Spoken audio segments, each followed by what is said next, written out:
सभापती विधान परिषद महाराष्ट्र राज्य माननीय श्री दीपक चौहान साहब, आमदार फलटण कोरेगाव विधानसभा मतदारसंघ, माननीय श्रीमंत रामराजे नाईक निंबाळकर साहेब, त्यांच्याशी भेटलो. माननीय श्री सुभाष शिंदे आणि व्यासपीठावर उपस्थित अन्य गणमान्य व्यक्तिवृंद आणि या कार्यक्रमाचे मागील 9 वर्षापासून जे आयोजन करत आहेत असे डॉक्टर प्रसाद विजय कुमार जोशी आणि डॉक्टर सौभाग्यवती प्राची प्रसाद जोशी आणि जोशी हॉस्पिटल स्टाफ व परिवार, हे खूप मोठी गोष्ट आहे की मागील 22 वर्षापासून अविरतपणे रुग्णसेवेसाठी समर्पित आहे जोशी हॉस्पिटल. आणि तेवढंच नव्हे तर सामाजिक बांधिलकी म्हणून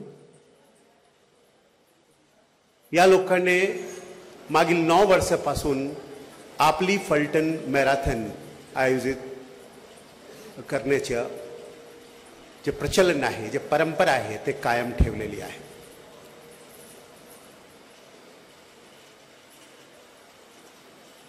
मी सर्वात अगोदर मी शक्तीचा उपासक आहे.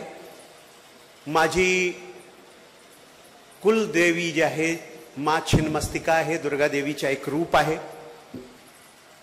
जे त्यांचे सोबत राहणारे योगिनींसाठी स्वतःचं मस्तक कापून आपलं रक्त त्यांना प्यायला देते. ती माझी कुलदेवी आहे. आणि त्यामुळे जेव्हा मला समजलं की ज्या दिवशी मी प्राण प्रतिष्ठा करतो, घट स्थापना करतो, त्याच दिवशी हा कार्यक्रम आहे, तर मी दुविधामध्ये पडलो, असमंजसमध्ये पडलो.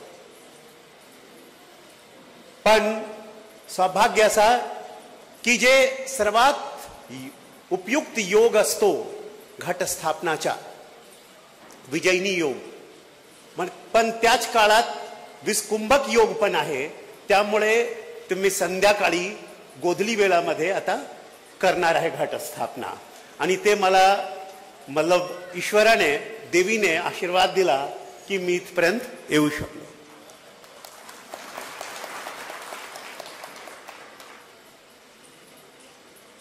देवीया जे कवचम आहे त्यामध्ये स्पष्टपणे आपलं व्यक्तित्व कसा सिद्ध करता येईल याचा उल्लेख आहे.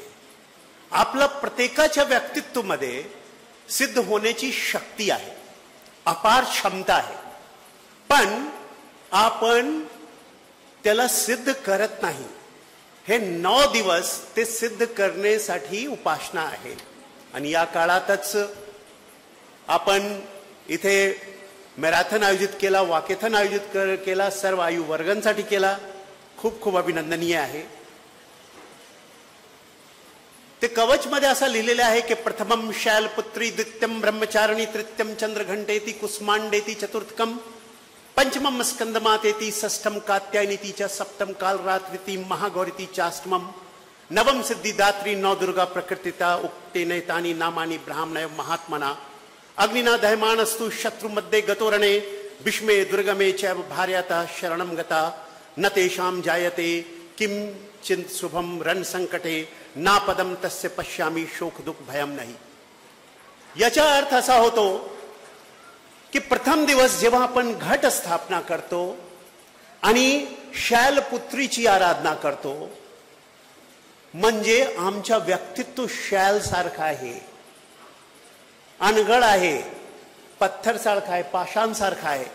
प्रथमम शैलपुत्री, द्वितीयम ब्रह्मचारिणी, दुसरी अवस्था बाळांचे, दुसरी अवस्था ब्रह्मचारी अवस्था येतो जेव्हा ते शिकत असतात. आता तसं नाही. बरेच लोक ब्रह्मचारी अवस्थामध्ये, शिकण्याची अवस्थामध्ये बरेच काही गोष्टी करतात, रातभर पाट्या करतात, पाट्यामध्ये दारू घेतात, ड्रग्ज घेतात. ते नवीन परंपरा सुरू झालेली आहे. त्याच्यामध्ये किक शोधतात. ते किक ते आहे खेळण्यामध्ये आहे.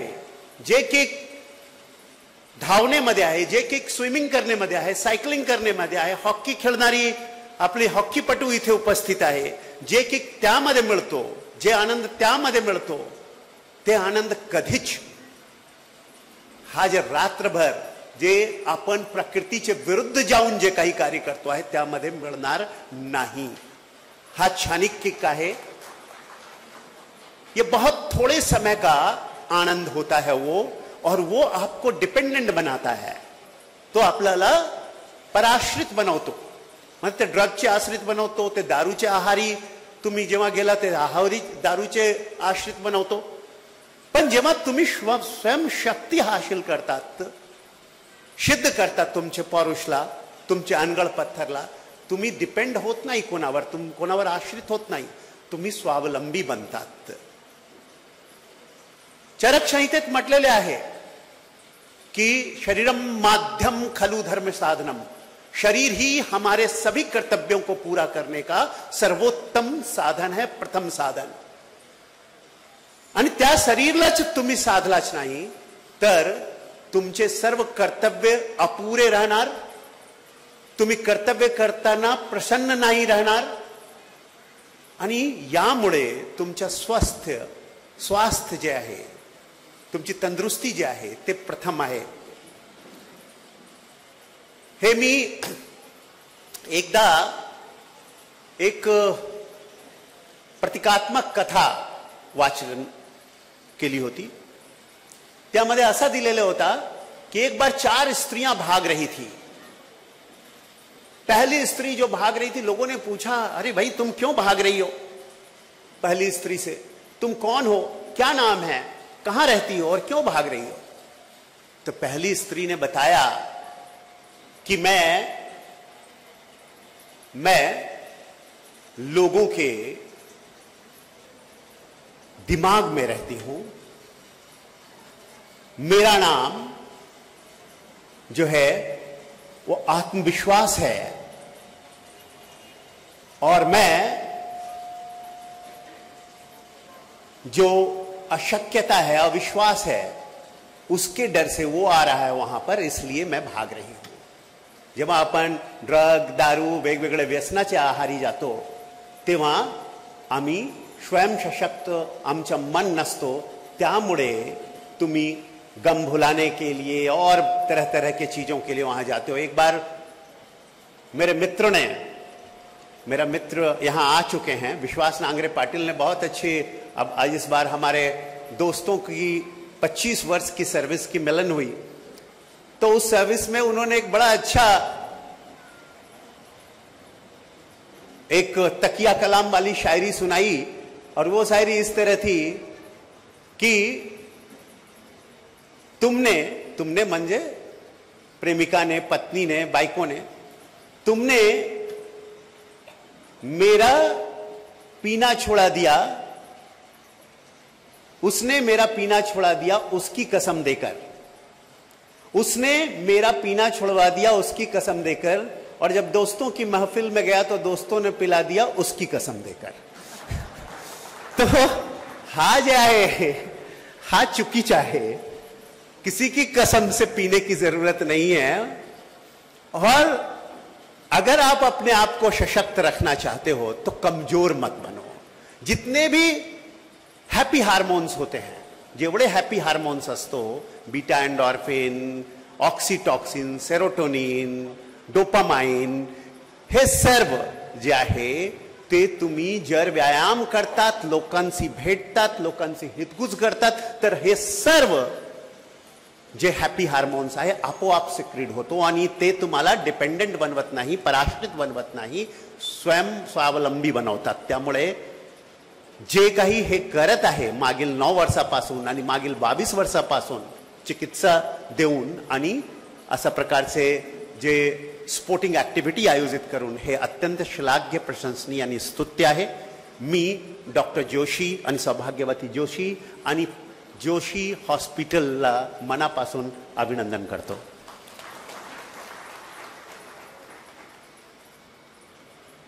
क्या है कि मैंने पहले बताया कि प्रथमम शैलपुत्री, द्वितीयम ब्रह्मचारिणी, तृतीयम चंद्र घंटेती। तीसरे में जब वो किशोरावस्था में आती है कोई स्त्री या कोई पुरुष, उसका व्यक्तित्व उस समय नटखट रहता है, थोड़ा उतावला रहता है, थोड़ा तो चंद्र घंटेती की तरह होता है। तृतीयम चंद्र घंटेती कुष्मांडेती थी चतुर्थकम।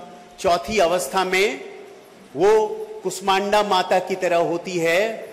पंचम अवस्था में स्कंद माता की तरह होती है। षष्ठम कात्यायनी होती है, मतलब एक पुत्र प्राप्त या पुत्री प्राप्त हो जाती है उसको। उसके बाद स्कंद माता, मतलब फल मिल जाता है। ये जरूरी नहीं, व्यक्तित्व अगर पुरुष हो तो आपको फल मिलता है। कुष्मांडा का अर्थ गर्भ लेना, मतलब गर्भ धारण करने का मतलब जरूरी नहीं है कि आप गर्भ विचारों का भी धारण किया जा सकता है। और उन विचारों को जब आप स्वाभाविक फलश्रुति तक पहुंचाते हैं तो वो आप कुमार की माता बन जाता है। आपका व्यक्तित्व कुमार माता की तरह बन जाता है। कुष्मांडेति चतुर्थकम, पंचमम स्कंद मातेति, षष्ठम कात्यायनीति च, सप्तम कात्यायनीति, मतलब सबका लालन पालन करने वाली। कात्यायनीति च सप्तम काल रात्रिति, महागौरीति चाष्टमम। और जब कोई उनके परिवार के उनके लोगों को कष्ट देता है तो काल रात्रि की तरह बनती है। फिर सबको कल्याण देने वाली बन जाती है महागौरी। और अंत में आपका पुरुष सिद्ध हो जाता है, पौरुष सिद्ध हो जाता है, आपका व्यक्तित्व सिद्ध हो जाता है। तो अंत में आप सिद्धिदात्री बन जाते हो। वैसे ही जब दिव्या अर्थ शिष्य या पंचम अध्याय का पद पाठ करते हैं तो उसमें यह कहा गया है कि या देवी सर्वभूतेषु विष्णु माइति शब्दिता, नमस्तस्यै नमस्तस्यै नमस्तस्यै नमो नमः, या देवी सर्वभूतेषु बुद्धी रूपेण संस्थिता। पण त्यामध्ये फक्त बुद्धी, आशा, तृष्णा, मात्री हाच नाही दिलेला आहे, त्यामध्ये दिलेला आहे शक्ती रूपेण संस्थिता, नमस्तस्यै नमस्तस्यै नमस्तस्यै नमो नमः। जोपर्यंत शक्ती नाही ना, तुम्हाला कोणी विचारणार नाही। आता इस्रायलचा हमला तुम्हाला माहितच आहे, इस्रायलवर जे हमासने हमला केला, पण इस्रायलने ते काही चुप गप बसलं नाही। त्याने किया कि आपने मेरे नागरिकों के साथ, निर्दोषों के साथ अटैक किया है, आप आतंकवादी कार्य किया है आपने। पहले और बाद में क्या हुआ है उससे मुझे कोई मतलब नहीं, आपने आतंकवादी कार्य किया है, हम उसका पूरा पूरा बदला लेंगे। हम पूरा, जब तक हम इसका बदला नहीं लेते हम शांत नहीं बैठेंगे। उसने हर फ्रंट पे ये बात कह दी। तो शक्ति का होना जरूरी है। राष्ट्रकवि दिनकर ने कहा था कि क्षमा, दया, तप, त्याग, मनोबल को तभी पूजता जग है, बल का दर्प चमकता उसके पीछे जब जगमग है। राष्ट्रकवि दिनकर ने सांगितले होते कि क्षमा शोभती उस भुजंग को जिसके पास गरल हो, उसको क्या जो विषहीन, दंतहीन, विनित सरल हो। याचा अर्थ असा होतो, म्हणजे दुर्योधन आणि हे जे होते सर्व कौरव होते, तर त्यांना क्षमा करावा लोकांनी सांगितले कि त्यांना क्षमा करावा। आता तो श्री कृष्ण का कहना था कि क्षमा तो उस भुजंग को शोभा देता है, उस सर्प को शोभा देता है जिसके पास विष हो, दंत हो। तुम्हारे पास अभी क्या है, न राज है, न पाठ है, न शक्ति है, कुछ नहीं है, तो क्षमा करके क्या फायदा। पहले शक्ति दिखाओ और फिर क्षमा करो, तब उस क्षमा का कोई मतलब है। तो शक्तिशाली होना बहुत जरूरी है। चीन ने एक जमाने में नारा दिया था, चीन ओलंपिक चैंपियन अभी बनता है, पर कभी पहले ओलंपिक चैंपियन नहीं था, भारत की तरह था। उसने 3000 ओलंपिक स्कूल्स खोले।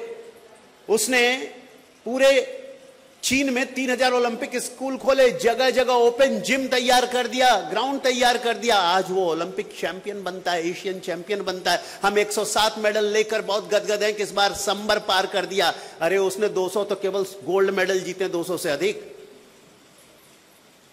अगर चीन से टक्कर लेना है तो चीन जैसा बनना है, उससे भी आगे जाना है। और इसके लिए हमारे बच्चों में बचपन से आदर्श स्वास्थ्य को बनाना चाहिए। ऐसे भी कहते हैं, हमारे संस्कृति में कहा गया है कि शरीर इंद्रिय सत्व आत्मा संयोगो, मतलब शरीर से शुरुआत होती है, फिर इंद्रिय पे नियंत्रण आता है, फिर मन पे नियंत्रण आता है, और फिर आत्मा पे आपका नियंत्रण आता है। अगर शरीर पे नियंत्रण नहीं है तो आत्मा पे भी नियंत्रण नहीं रहेगा। सूरदास ने लिखा है कि जाकी कृपा गिरिपंगु लगे, अंधे को सब कुछ दर्शाई, सूरदास स्वामी करुणा में बार बार बंदी थी पाई। हम तो कहेंगे जोशी हॉस्पिटल के बल पे लोग पर्वत लांग रहे हैं, यहाँ पैदल चल रहे हैं, रनिंग कर रहे हैं, ठीक है। तो आप तो हमारे लिए कृष्ण हो गए। कृष्ण नाम मेरा है लेकिन कृष्ण आप हो गए। देखिए, जो सेवा करता है वही देव है ना। जेके रंजले गांजले काय है, त्यासी मनुजे आपले तोची साधी ओळखावा, देव तेथेची जानावा। तो उन्हें ही हम देव मानते हैं। तो ये हैं देव जो सच्ची मायनों में सेवा कर रहे हैं, लोगों को प्रेरित कर रहे हैं कि स्वस्थ रहो, सुदृढ़ रहो, और अगर बीमार पड़ जाते तो मेरे पास आओ, मैं स्वस्थ करके भेजूंगा, लेकिन उसे बनाए रखो। साहेबांनी सांगितले, श्रीमंत रामराजे नाईक निंबाळकर साहेबांनी सांगितले की मी फोर्स 1 मध्ये आहे। हे काय आहे फोर्स 1? 26/11 नंतर आम्हाला एनएसजी ची गरज भासली होती त्या काळात। तर फोर्स 1 2008 मध्ये महाराष्ट्र सरकारने एनएसजी च्या धर्तीवर फोर्स 1 तयार केलेले आहे, ज्यामध्ये प्रत्येक जे सैनिक आहे, प्रत्येक जे जवान आहे ते खूप मतलब जीसीपीसी जनरल कॉम्बॅट प्रिपेअर्डनेस कोर्स, त्यानंतर मेंटल प्रोफाइलिंग, त्यानंतर एसीपीसी ॲडव्हान्स कमांडो प्रिपेअर्डनेस कोर्स, आणि त्यानंतर इंडक्शन कोर्स आणि टेस्ट नंतर येतात। आणि 3 महिन्यात म्हणजे प्रत्येक क्वार्टरली त्यांचे 4 वेगवेगळे physical proficiency, combat proficiency, sniper, shooting याचे त्यांचे टेस्ट होतात। आणि 4 महिन्यात जर पास नाही झाले तर त्यांना परत केले जातात। ऑफकोर्स त्यांना सॅलरी बाकीपेक्षा डबल दिली जाते, ठीक आहे। पण असा कठीण आणि अवघड आहे त्यांचा प्रत्येक दिवसचा प्रवास। आणि जर टेररिस्ट आले तर त्यांच्या टीमला सांगितले जातात, काय सांगे, हिट टीम माने उड़ा दो, टेररिस्ट को छोड़ना नहीं, अपने को एक भी इंजुरी नहीं होनी चाहिए, सामने वाला फिनिश होना चाहिए। तर अशा टीमचा मला इंचार्ज बनवण्यात आलेला आहे। हा फोर्स 1 आहे। मी एडीजी आणि चीफ ऑफ फोर्स 1 आहे, ॲडिशनल डायरेक्टर जनरल पोलीस आणि चीफ ऑफ फोर्स 1 आहे सध्या। एकंदरित मैं वो बता रहा था कि पहले दिमाग की बात आई और दिमाग के बाद आंख की बात आई। आंख में रहने वाला भाग रही थी, उससे पूछा तुम कौन हो, कहां भाग रही हो, किसके डर से भाग रही हो? उसने कहा मैं लज्जा हूं और आंखों में अभी बेशर्मी आकर बस गया है और इसलिए मैं भाग रही हूं। तो ये बेशर्मी जो होता है ना, वो आजकल के बच्चों में, युवाओं में बहुत तेजी से आ रहा है। बंद मुट्ठी लाख के खुल गई तो खाक की, ऐसा है। पंजाब और बहुत सारे इलाकों में मतलब स्कूल के बाहर ड्रग्स बेचे जाते हैं। तीसरी अवस्था, और जिस तरह की चीजें आज सोशल मीडिया के माध्यम से हमें परोसी जा रही हैं और हम उसके शिकार बन रहे हैं, वैलिडेशन और इसके चक्कर में हम एक रोग के शिकार बनते जा रहे हैं सोशल मीडिया के माध्यम से। तीसरी जो चीज थी, वो तीसरे से पूछा गया तुम कौन हो? तो बोले मैं तो साहस हूं। कहां रहते हो? बोले लोगों के हृदय और जिगर में रहते हैं, दिल और गुर्दे में रहते हैं। फिर भाग क्यों रही हो? बोले वहां डर आ गया है, भय आ गया है। दुनिया की जितनी डरावनी चीजें होती हैं वो बहुत कमजोर होती हैं। मैंने आज तक कभी डरना नहीं सीखा, ना ट्रांसफर का डर रहता है मुझे, ना किसी के कोई मेरे बारे में क्या बोलता है उसका डर। जो सही है, जो मेरा जमीर कहता है, जे काही माझे अंतःकरण सांगतात ते मी करून टाकतो, बाकी जे होईल ते होईल, ईश्वर आहे। और आखिरी जो था वो भाग रहे थे। बोले तुम कौन हो? बोला मैं तंदुरुस्ती हूं। कहां रहती हो? पेट में। कौन आ गया वहां? बोले बीमारियां आ गई है। बीमारियां पेट से शुरू होती है। डॉक्टर साहब बुरा नहीं मानेंगे, पर एक कहावत है कि पैर गरम पेट नरम सर हो ठंडा, तो डॉक्टर नहीं, रोग को मारो डंडा। तो पैर गरम पेट नरम और सर ठंडा रखना है। लाइफ में आगे बढ़ते रहिएगा। मैं सुबह मतलब एक साथ 2 काम कर पाया। सुबह मैं एनडीए चूंकि ये एनडीए का 75वां स्थापना वर्ष था और वो एक ही बार उन्होंने दिया है, अभी तक की अनुमति उनकी ओनली वंस, दोबारा नहीं। इसलिए मैंने सोचा एनडीए के अंदर रन करने का मजा ले लिया जाए और इसलिए मैंने सबके साथ, अकेले तो जाकर मैं परमिशन लेके दौड़ सकता हूं, पर सबके साथ दौड़ने का मजा ले लिया जाए। फलटन तो फिर मैं आ जाऊंगा, अपना घर है, जोशी साहब है ना, निम्बाड़कर साहब है। तो मुझे यहां बुलाया आप लोगों ने, बहुत बहुत धन्यवाद आप लोगों का। और मैं यही कहूंगा कि शक्ति की मौलिक कल्पना करो। शक्ति तुम्हारे अंदर है, बाहर नहीं है। आप जिस शक्ति की खोज में इधर उधर भटकते हो, भगवान श्री राम को लगा कि रावण की शक्ति बहुत बढ़ गई है, उनके सारे मंत्र पूजित बाण निष्फल जा रहे थे। तो उन्होंने ये जो 10 दिनों का उपवास जो है ना, उस दरमियान उन्होंने भी उपासना की। एक एक करके वो पाठ करते थे और नीलकमल अर्पित करते थे। ध्यान में बैठे हुए थे समुद्र के किनारे। जब 108वां नीलकमल ढूंढा तो गायब हो गया। शक्ति उसे उठाकर ले गई। शक्ति रावण की भक्ति के कारण रावण के साथ थी। शक्ति, आकाश की शक्ति उनके साथ थी। और जो वायु की शक्ति है वो भगवान श्री हनुमान के पिता थे, एकादश रुद्र के अवतार थे हनुमान और उनके पिता थे। लेकिन वायु की शक्ति भी स्तब्ध थी, चुपचाप बैठी हुई थी, कुछ हंगामा नहीं करते। वायु चाहे तो आंधी तूफान मचा देता, रावण परेशान हो जाता, उसकी पूरी सेना, लेकिन वायु भी स्तब्ध था। जमीन की शक्ति, सीता जिसकी पुत्री हैं, जिसका अगवा हुआ है, जिसका अपहरण हुआ है, तोपन भीति पोटी, अरे एक बार वो अगर फट जाती तो सारे राक्षस उसमें समा जाते, सारे असुर समा जाते। लेकिन वो भी शांत बैठी हुई थी, डरी हुई थी राक्षसों के पैरों के नीचे। आकाश की शक्ति तो रावण के साथ थी, क्योंकि उसने अपनी भक्ति दिखाई थी उनके प्रति। जल की शक्ति वो भी रावण के साथ थी। रावण की पुत्री ही जल में मौजूद थी।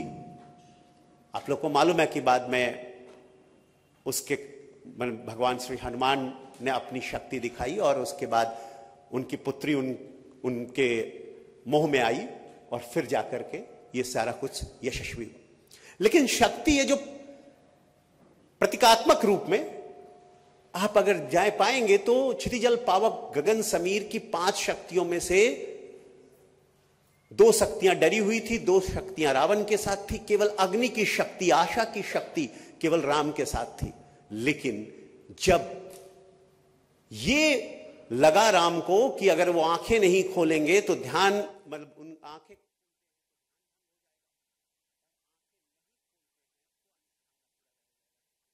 नीलकमल नहीं मिल रहा है, तब वो क्या करते हैं? उनकी मां उनको बचपन से ही राजीव लोचन कहती थी, मतलब नीले कमल के समान आंखों वाला। तुलसीदास ने लिखा है कि अवधेश द्वारे सकारे गई, सुन गोद के भूपति लय निकसे, अवलोक कहीं सोच विमोचन को, ठगी सी रही जे न ठगे दिख से, तुलसी मनरंजन नैन सुकंजन चातक से, सजनी शशि में समसील उबय नवनील सरोरू से विकसे। उनकी आंखों का वर्णन करते वक्त वो बोलते हैं कि जैसे चंद्रमा रूपी सरोवर में 2 नए नीले कमल खिल रहे हो, ऐसी उनकी आंखें हैं। कभी वो एक सखी दूसरे सखी से कहती है कि अवधेश, मतलब राजा दशरथ के घर के सामने, वो प्रसाद के सामने मैं गई और वहां देखा इतना खूबसूरत, इतने मनमोहक श्री राम है। तो मेरे कहने का मतलब क्या है कि उन्होंने अपनी मां उनको राजीव लोचन कहती थी, उन्होंने अपने तरकश से तीर निकाला, अपनी आंख निकाल कर अर्पण करने लगे और तब शक्ति प्रकट हुई और शक्ति उन्हें आशीर्वाद देकर अंतर्धान हुई कि होगी जय हे पुरुषोत्तम नबी। तो तुम्हारे अंदर भी सिद्ध करना है तुमको इन 9 दिनों में, जैसे राम ने अपने पुरुषार्थ को सिद्ध किया। वो तो अवतार थे, लेकिन उन्हें भी अपने पुरुषार्थ को सिद्ध करना पड़ा, शक्ति को सिद्ध करना पड़ा, साधना पड़ा। तुम्हें भी साधना पड़ेगा, अपने आप कुछ नहीं मिलने वाला है। हनुमान बचपन में, हर बच्चा बचपन में थोड़ा नटखट होता है। वो घोड़ा और अंगिरा ऋषियों को तंग किया करते थे, बचपन में बड़े नटखट थे, शक्तिशाली थे। एक दिन उन्होंने श्राप दे दिया कि तुम अपनी सारी शक्तियां भूल जाओगे। जब तक तुम्हें याद नहीं दिलाएगा कि तुम्हारा योग्य कार्य ये शक्ति दुरुपयोग के लिए नहीं बल्कि सदुपयोग के लिए है, उस तक तुम्हें इसका ध्यान नहीं आएगा। सब समझा के थक गए। सीता माता का पता चल गया कि अशोक वाटिका में है, लेकिन सभी उत्साहित, लेकिन कोई समुद्र को लांघ कर जा नहीं सकता। समुद्र पछाड़े खा रहा है, विशाल लहरें आ रही हैं। और तब जामवंत समझाते हैं उनको कि तुम्हारा जन्म ही इस उद्देश्य से हुआ है कि तुम राम की सेवा करो। राम की सेवा का मतलब है माता जानकी की सेवा, उन तक पहुंचना, उन तक राम का संदेश पहुंचाना। और तब हनुमान को अपनी शक्तियों का एहसास होता है भगवान। तो यह एहसास दिला रहे हैं। संस्कृत में एक श्लोक है कि अनर्थो शब्दा नास्ति, नास्ति मूलम अनौषधम, अयोग्य पुरुषा नास्ति, अयोग्य मनुष्य नास्ति, योजिकस्य तत्र दुर्लभम। मतलब कोई भी शब्द बिना मतलब के नहीं होता, बिना अर्थ के नहीं होता है। कोई भी मूली, कोई भी जड़ बिना औषधि गुणों के नहीं होती है। और कोई भी व्यक्ति बिना पौरुष के, बिना शक्ति के नहीं होता, विशिष्टता के नहीं होता। उसका योजिक दुर्लभ होता है। यहां आपके सामने योजिक मौजूद है, बड़े बड़े योजिक, और साथ में जोशी साहब। तो ऐसे योजिक जो योजना बनाकर आपको सही दिशा में लगाते हैं, इसकी जरूरत है आज देश को। युवा शक्ति केवल हो जाने से नहीं होगा। युवा शक्ति कहीं भी जा सकती है, वो बॉम्ब भी बन सकती है और वो शक्ति भी बन सकती है देश के लिए। अगर बेरोजगार रहेगी, भटकती रहेगी, नशा करती रहेगी, तो वो बॉम्ब है देश के लिए, टिकिंग टाइम बॉम्ब। और अगर उसका सदुपयोग होगा तो वही शक्ति है देश के लिए। सबसे बड़ी युवा शक्ति आज हमारे देश में है। तो इस युवा शक्ति को आगे बढ़ाने का काम जो लोग कर रहे हैं, मैं उनका अभिनंदन करता हूं। धन्यवाद। जय हिंद, जय महाराष्ट्र। धन्यवाद आदरणीय श्री कृष्ण प्रकाश सर।